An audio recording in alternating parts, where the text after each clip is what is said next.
Isyang! Matulog ka na, Isyang! Bakit ba naman kasi puyat ka pa ng puyat?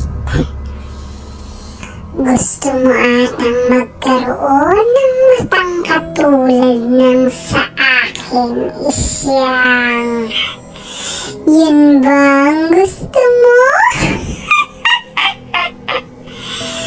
Kung ako sa'yo, matutulog na ako, Isyang. Ngayon lang yan na gusto mong magpuyat ng magpuyat.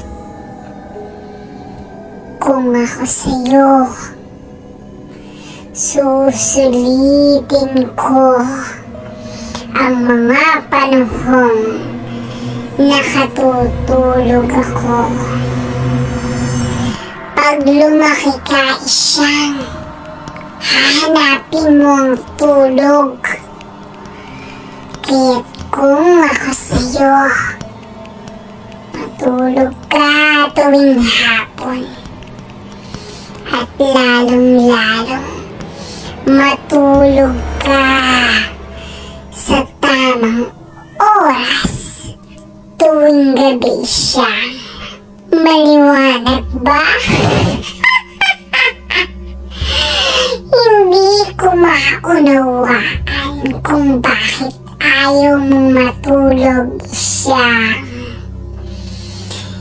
Makabubuti naman sa'yo ang pagtulog sa tamang oras. Kaya't hala, matulog ka, Isyang. Matulog ng matulog kapag pinatutulog ka ng nanay mo. Maliwanag ba? Dahil kung hindi, pupuntahan kita dyan sa inyo. Nakikita mo ba ang syringe na hawak ko? Ituturo ko to dyan sa mga mata mo at nang matulog ka.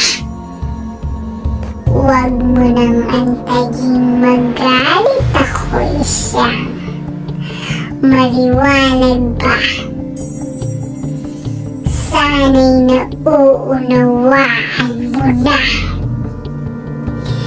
Mahalaga na matulog ka sa tamang oras, Isyang. Huwag puro puyat. Lalaki yung eye bags mo, gaya ng sa eye bags ko. Gusto mo ba yun, Isyang?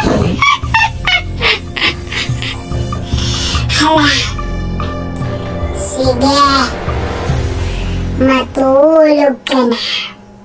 Kung ayaw mong puntahan kita dyan sa inyo, sana'y nakikinig ka, Isyang.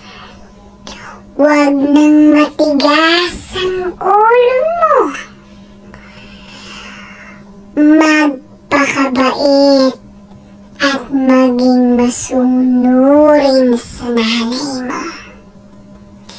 Mas mahalaga ang pagtulog sa tamang oras kaysa maglaro at mag-cellphone.